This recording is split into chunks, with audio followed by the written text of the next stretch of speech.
Really quick, guys, before this upload begins, we have never done anything like this. It's pretty epic to celebrate the launch of our dual giveaway, which, by the way, ends at the end of the month. So your only chance to win the Creamsicle C8 and the C6 ZR2 ends in like 8 days. And right now, for the next 48 hours only, we're giving away 100 free entries with every purchase. Plus, it's already every $1 spent equals 20 entries for both cars, 40 entries for $1 in total, and you're getting 100 extra right now. So make sure you go to the website, hit that link down below, get entered to win those two badass cars. You don't have to pick between one or the other. You get entered for both, and it's a great deal. 100 free entries for the next 48 hours only on the website. Hit that link down below, and again, it ends in like 7 or 8 days. So get on it, and good luck. I'll see you very soon to give you your new Corvette. All right, guys, welcome back to the channel. Hope all of you are having a great day. We've got some exciting updates for you, some really cool Ram TRX stuff, and then some, once again, disappointing news about the C8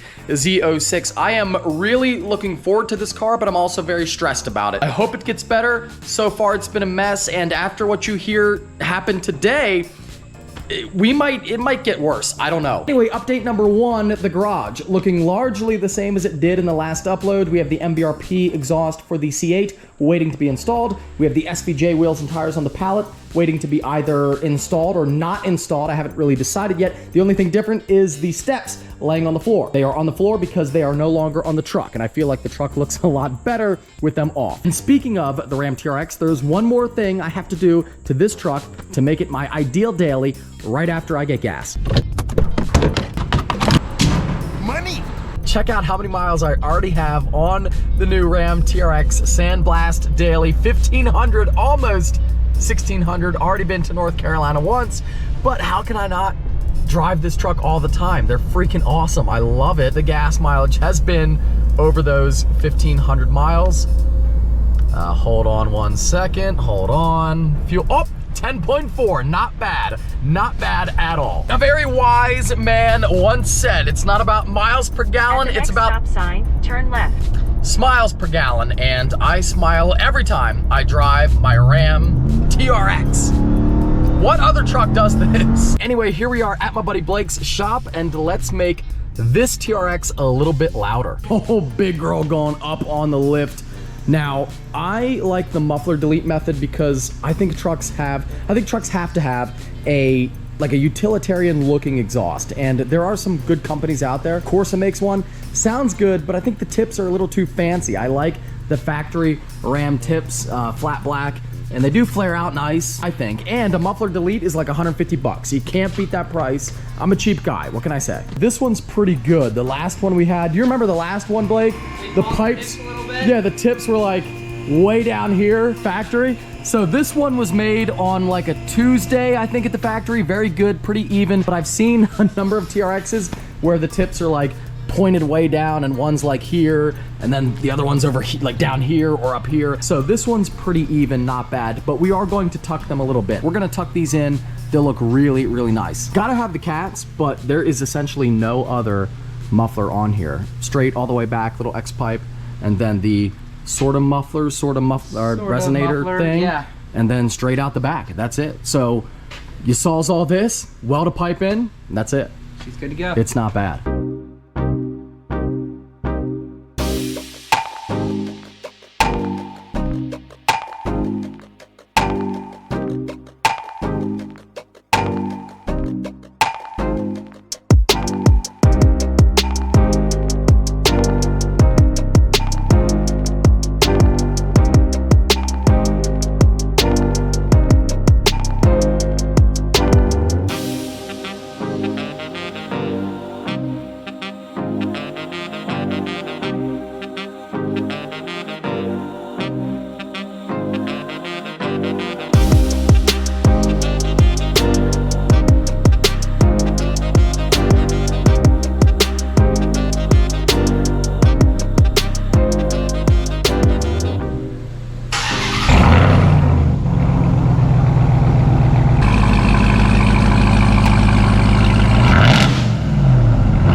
That's pretty good, dude.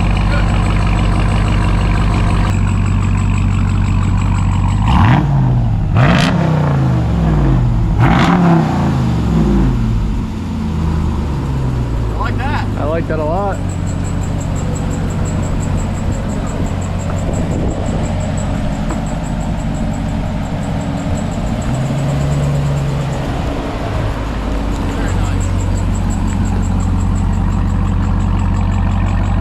Finally, guys, the Ram TRX Daily is done. Everything I have to do, everything I have to do for my daily truck is done. We have wheels and tires every TRX needs. 37s, we got those. We have, I took the side steps off. We have the muffler delete, and we have window tint. That's it. So officially, the truck is done, and this is more than likely how it's going to look for the next at least year, maybe more. What the hell is that? Pretty pumped about the Ram TRX being done finally, and I am warming up to the sandblast color. I still, to this day, like, think about the blue, and I might order another one. I don't know yet, but I am really warming up to the sandblast. It's a great color, it really is, and it really goes well with this truck. I'm pretty pumped about the Ram TRX being done as the daily, ready for daily duties here, although I am the type of psychopath that I notice that one's a little bit more in than this one, maybe just a hair.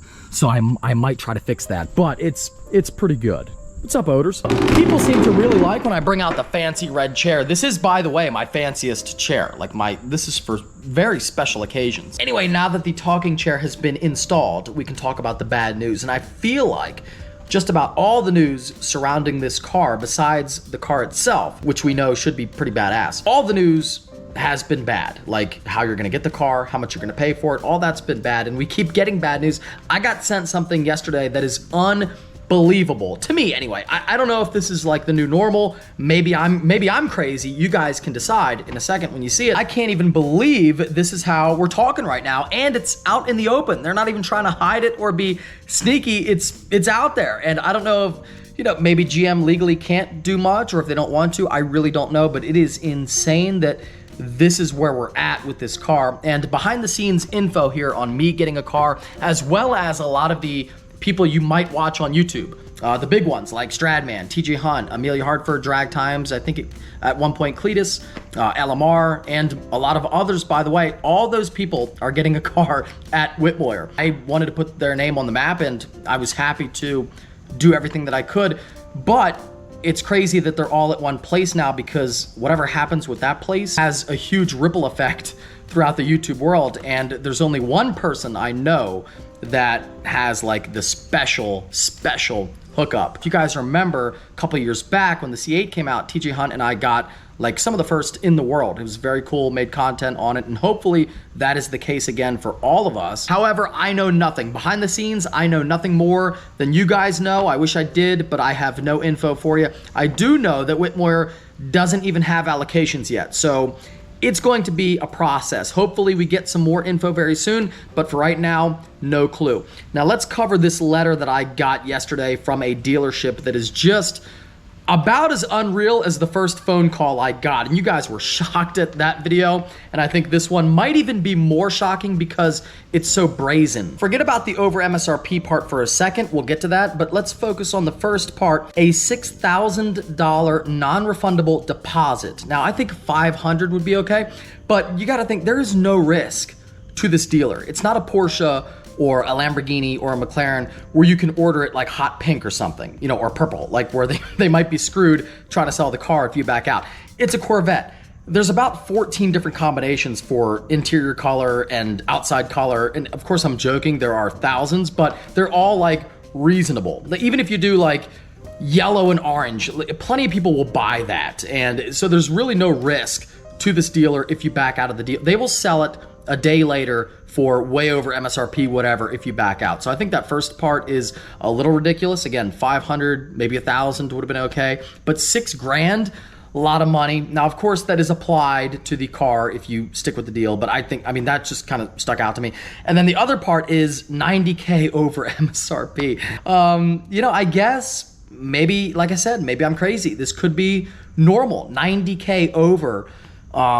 But if you spec a car, you know, even a reasonable one, 140, 150, 90K over, plus keep in mind, you have to pay the sales tax on that money because that's part of the purchase price of the car. So when you're talking about adding, we'll call it 100K to a car, you're not just paying that 100K, you're paying the extra sales tax to the government. So they charge you 100K over.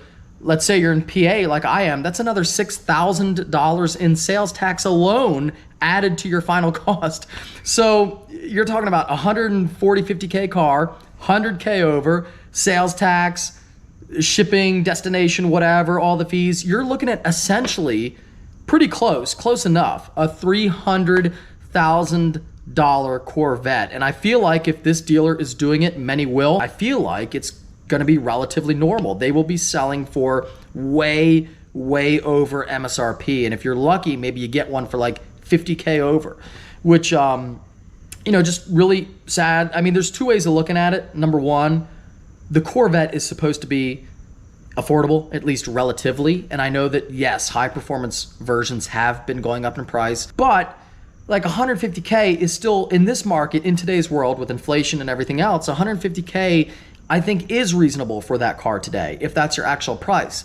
However, like $250,000 for a Corvette that ultimately won't be limited production, I don't know. Now, the other way to look at it is this is the most powerful NA V8 ever made. It will likely be the last pure Corvette, NA V8, dual clutch trans, no hybrid, no electric assist, no electric motors, no charging BS. In that respect, it might be worth it. And if you look at the competition, Lamborghini Huracan, 488, GT3, those vehicles are all in the 200 range and up, more like 250. So if you look at it that way, it doesn't seem all that crazy. But if we're gonna say the C8 Z06 is worth that, then that's what GM should charge, not the dealership, because GM is getting 150K for that car then, and the dealership, these people who don't do a whole lot, to be honest, when it comes to the development of the car, they're getting the 100K extra profit for just selling it.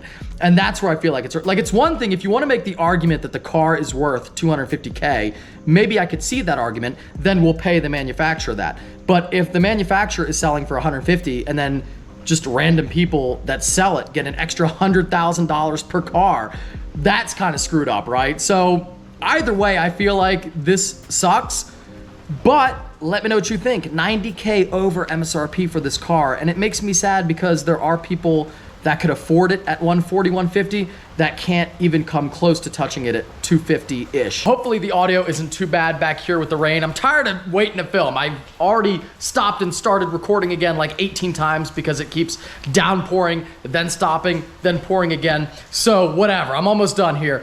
But yeah, I mean, a lot of people gave me crap in the last video about this where they were like, well, they're not charging 100K over. They're saying 100K to get you up on the spot. And like I suspected, I said, no, I think they're charging 100K over regardless. And it seems to be that's where we're at. So let me know, do you think the car is worth 100K over? What are you willing to pay over? Because I am willing to pay over. I'd pay 20, 30 maybe, but when you're talking about 100K over, that's where I get, or even like 50, 60, that's where I get a little weird. I don't think I'd pay that. Luckily, my dealer, they are selling MSRP for now, but if everyone else is doing it, can you blame them? I don't know. It's really tough, and we'll have to see how this all turns out. Bright sunlight, pouring down rain. Makes sense, right? Only when I'm trying to film. Like, not even the universe plays by the rules when I'm trying to do something. But please let me know what you think in the comments below. I enjoy reading the comments regardless, but I really want to hear what you have to say on this one. So give me your opinion. Maybe this is like normal and maybe I'm trying to live in the past where stuff was affordable. I don't know. Anyway, hope y'all enjoyed. If you did, give it a big thumbs up. Take care. Have a great night. I'll see you in the next one.